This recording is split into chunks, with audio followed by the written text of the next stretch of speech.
Bonjour à tous les fans de mystère, c'est Papa Manga et on se retrouve comme chaque mercredi pour une nouvelle vidéo sur Conan. La dernière fois, nous avions parlé de l'affaire de l'homme aux bandelettes, mais un autre tueur lui tient la dragée haute et il s'agit du baron de la nuit. Mais avant de commencer, n'oubliez pas de vous abonner pour me soutenir. Laissez-moi un petit pouce bleu et venez me dire dans les commentaires de quelle affaire vous voulez que l'on parle la prochaine fois. Comme d'habitude, on va commencer par la présentation des suspects, puis on relatera les événements de cette enquête avant d'analyser l'impact de cette histoire sur la licence. Les personnages. Tout d'abord, je pose un peu de contexte. Agasa va offrir à Conan un séjour à Izu, auquel vont se greffer Ran et Kogoro. Il s'agit en fait d'un voyage à thème organisé auquel l'inventeur n'a finalement pas pu venir.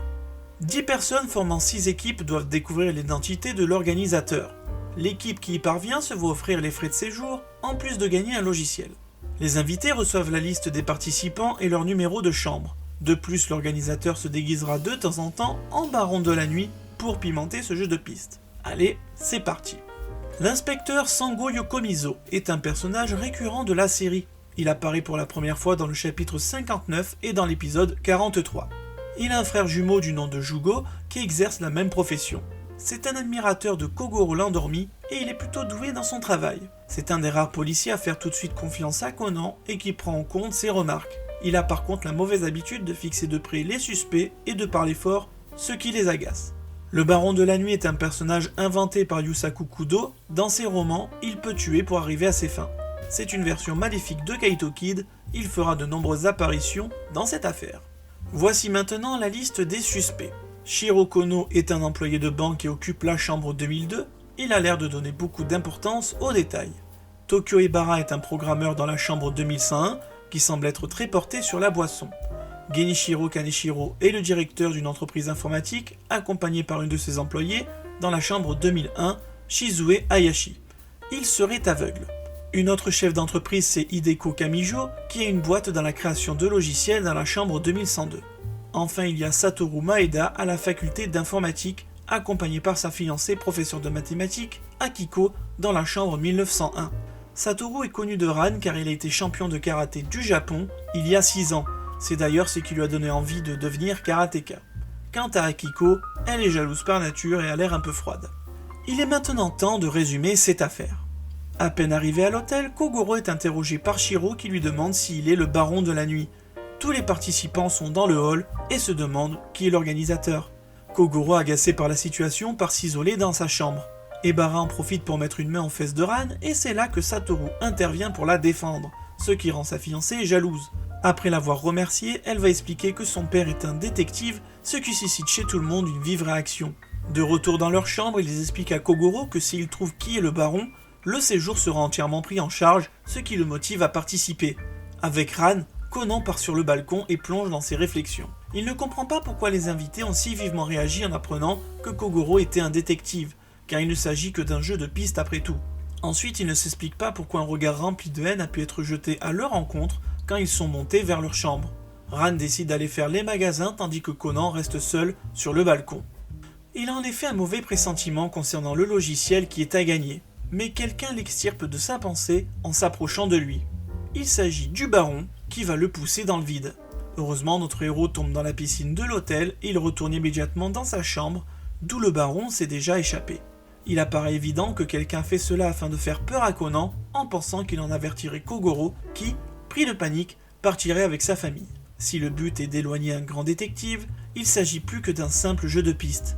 Conan décide de ne dire à personne ce qui vient de lui arriver pour mener l'enquête et d'appeler Agasa pour en apprendre plus. Tout ce qu'il saura, c'est que le logiciel à remporter est en fait un redoutable virus. Le soir venu, ils descendent dîner et vont obtenir de nouvelles informations. Akiko est une fan du baron de la nuit, arborant la même coupe de cheveux que lui. C'est aussi pour cela qu'elle a voulu participer au voyage. Alors qu'il a toujours un comportement déplacé, Conan remarquera que Ebara n'aura pas un seul regard envers Kamijo, alors qu'elle portait une robe très aguicheuse, ce qui n'est pas dans ses habitudes. Voyant que Kaneshiro est seul à sa table, il en profite pour aller l'interroger sur le virus informatique qui est à gagner. Il lui apprendra que son nom est le baron de la nuit, car une fois qu'il est lancé, il est inarrêtable, faisant des dommages irréversibles en ne laissant aucune traçabilité possible. Enfin, Kaneshiro précisera que ce virus lui ravive un douloureux souvenir. Il va ensuite écouter une conversation de Shiro Kono pendant laquelle il apprendra que Ebara est un pirate informatique. mais il se fera chasser avant d'en apprendre davantage. Il n'aura pas le temps d'aller voir le hacker car ce dernier est déjà retourné dans sa chambre. Une serveuse lui demandera au passage de lui rendre sa cravate, qui aura une importance clé un peu plus tard. De retour dans leur chambre, Ran et Conan entendent une scène de ménage entre Satoru et sa fiancée, qu'il a vu regarder d'un peu trop près Hideko. En attendant qu'elle se calme, le karatéka leur propose d'aller boire un verre. Quant à Kogoro, il est en compagnie de Kamijo, qui va glisser un somnifère dans sa boisson. Satoru décide de rentrer, mais avant de partir, Conan lui pose des questions pour tester sa connaissance en informatique. Il s'avère être un novice complet en la matière. Aux terrasses en extérieur, un spectacle macabre est sur le point de se produire. Le baron de la nuit se jette depuis les hauteurs de l'hôtel pour venir s'empaler sur une statue de façon aussi sanguinolente que spectaculaire.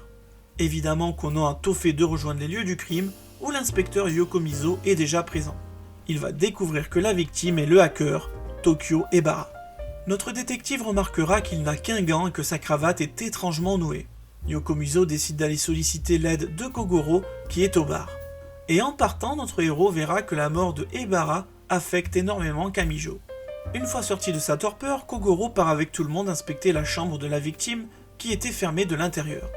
Le balcon est grand ouvert, et l'autre gant du costume du baron est coincé sur la rambarde. Tout laisse à penser que Ebara était l'organisateur de la soirée et qu'il a voulu se déguiser pour surprendre les invités comme prévu. Kogoro estime qu'il a voulu passer par le balcon inférieur mais qu'il a raté son coup. Et pour Conan, il est improbable que quelqu'un s'y risque depuis le 21e étage. Au même moment, son stylo va lui échapper des mains et tomber du balcon. Cet élément aura aussi son importance plus tard. Kogoro souhaite à son tour examiner la victime et ils redescendent aux terrasses. Conan en profite pour indiquer que le nœud de la cravate du baron est à l'envers, contrairement à celui qu'il avait sur lui lors de la soirée et que la serveuse lui avait demandé de lui rendre. En plus, sa ceinture aussi est inversée. Il ne s'agit plus d'un banal accident, mais d'un meurtre déguisé. Le tueur s'est trompé en déguisant Ebara. Le corps va être gardé dans un bureau de l'hôtel et sera surveillé par un policier qui est 3e dan de karaté. Les interrogatoires vont donc pouvoir commencer. Satoru a un alibi en béton car il était avec Ran et Conan. Kamijo était avec Kogoro qui était ivre et endormi. Il ne peut donc pas valider son témoignage. Genichiro était aux terrasses avec Shizue, mais comme il y avait du monde suite à l'incident, personne ne peut attester sa présence. Shiro Kono est resté dans sa chambre tout comme la fiancée de Satoru, ce qui sera confirmé par la réception de l'hôtel, qui a gardé une trace de l'activité internet du banquier et de l'appel de Akiko au moment du crime. Ran et Conan quittent les interrogatoires avec Akiko, ils prennent l'ascenseur. Notre mini Sherlock Holmes se trouve qu'aucun alibi en dehors de celui de Satoru ne tient la route. De plus, il se demande comment le tueur a pu s'enfuir de cette chambre close. Mais alors que la porte de l'ascenseur s'ouvre à leur étage, le baron de la nuit refait son apparition. Ran l'attaque avec un puissant high kick qu'il va parer avec aisance, ce qui la déconcerte. Il prend la fuite tandis que les deux jeunes femmes sont paralysées après cette rencontre. Ran va rapidement prévenir son père tandis que des policiers vont informer Yokomizo que le costume du baron a été volé après que le garde ait été assommé. Le costume sera retrouvé jeté dans la piscine, mais il y a cette fois un petit élément en plus. Ran est convaincu que le baron est Satoru, car lui seul pouvait esquiver son attaque et mettre KO le policier 3e dan de karaté pour revêtir le costume. Elle va pourtant tout tenter pour lui trouver un alibi, tandis que Conan se demande pourquoi le coupable a pris un tel risque en se montrant et en volant le costume. Yokomizo entame une nouvelle série d'entrevues. En dehors de Akiko, tous les suspects y sont soumis. Pendant l'inspection des chambres, notre détective en profite pour examiner le positionnement des fenêtres et des balcons. Les seuls éléments notables qui seront retrouvés seront des somnifères que Akiko utilise afin de dormir. Kamijo en a aussi, mais elle fera croire que ce sont des aspirines. Pendant la fouille, on va découvrir les mobiles potentiels des suspects. Shiro Kono voulait à tout prix mettre la main sur le virus, car il voulait effacer des données le compromettant dans sa société. Genichiro a beaucoup de rancœur envers le virus du baron, et mademoiselle Kamijo était l'ex-femme de Ebara, d'où ses larmes au moment de la découverte du corps. Elle a d'ailleurs quitté en apprenant ses activités de hacker. Enfin, le grand frère de Akiko était un concepteur de logiciels décédé il y a 3 ans, et c'est peut-être en lien avec le baron de la nuit.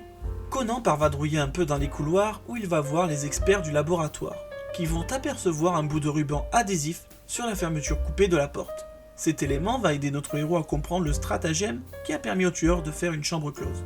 Il part rejoindre les policiers et il va leur montrer comment la pièce est devenue une chambre close, sous leurs yeux stupéfaits. Il va replier un long morceau de scotch sur lui-même en laissant un petit bout collant qu'il va apposer sur la sécurité de la porte bien droite. Puis en fermant et en tirant sur le scotch, la preuve du stratagème disparaît presque totalement. Si un bout de scotch est resté sur la sécurité, c'est parce que le coupable n'a pas pu le voir car il était sur un angle mort. Voici ce qu'il s'est passé. Ibarra a été changé en baron dans une autre chambre que la sienne. Le tueur a ensuite dérobé la carte de sa chambre afin d'y pénétrer et de vérifier que son astuce avec le scotch fonctionnait une première fois. Il en a aussi profité pour déposer ses vêtements au sol pour faire croire qu'il s'était changé dans sa chambre. Après avoir réussi son astuce une fois, il a rouvert la porte, jeté la carte de sa chambre sur les vêtements lors de son second essai et a réutilisé son stratagème pour en faire une chambre close. Lorsqu'ils vont vérifier les alibis, le barman expliquera à Kogoro que Kamijo avait glissé un médicament dans son verre. Cependant, elle était avec lui au moment de la chute. Sur la terrasse de l'hôtel, une employée confirmera que Genichiro avec Shizue étaient bien présents. Enfin, c'est Ran qui va trouver une preuve pour Satoru. Il signait des autographes avec heure et date à la demande de ses fans quand Ibarra a été poussé dans le vide. Mais Conan est désemparé car lors de son premier interrogatoire, il n'en avait pas fait mention. Il commence à faire quelques pas et il va retrouver le stylo qu'il avait fait tomber à 20 mètres de l'endroit où le corps avait été retrouvé. Il comprendra rapidement que ce décalage n'est pas normal. Mais il se dit que c'est peut-être le vent qui a poussé son stylo plus loin. Une employée lui apprendra qu'il y avait un vent très fort au moment du drame, soufflant de la gauche vers la droite. Ce courant d'air est surnommé le vent de la princesse, et il est plus intense aux étages supérieurs de l'hôtel. Cela implique donc que son stylo a été poussé par le vent, mais pas le corps de la victime. Il va se remémorer l'inspection des chambres et saura d'où le baron a pu tomber en ligne droite sans être poussé par le vent de la princesse. C'est aussi là qu'il va comprendre l'identité du tueur. Il est temps de réunir tout le monde et de laisser place à Kogoro l'endormi pour dévoiler la seule vérité. Le détective commence par lever le bras en l'air et des paquets de draps enroulés vont tomber du ciel. En fait, il s'agit d'une demande que Conan a fait aux policiers en leur faisant croire qu'elle émanait de Kogoro. L'expérience consiste à jeter depuis les balcons des chambres des suspects des poids correspondant à un homme de corpulence normale et sur lequel est inscrit le numéro de la chambre pour déterminer d'où le corps a été balancé. Or, celui de la chambre de Ibarra, le 2101, est très éloigné de la statue, ce qui implique qu'il a été jeté d'une autre chambre, comme on s'en doutait plus tôt. Même résultat pour les draps jetés depuis la chambre de Genichiro, située juste en dessous. En revanche, celui de la chambre de Akiko s'est empalé sur la statue, prouvant qu'elle est la coupable. La chambre 1901 se situe à proximité d'un renfoncement où le vent ne s'infiltre pas dans les hauteurs. Le corps n'a donc pas totalement été poussé par le vent de la princesse, il a fini par tomber tout droit sur la statue dès que le vent n'a plus eu d'emprise. Paradoxalement, le fait qu'elle ait appelé la réception au moment du crime prouve qu'elle était dans sa chambre et qu'elle seule a pu le commettre.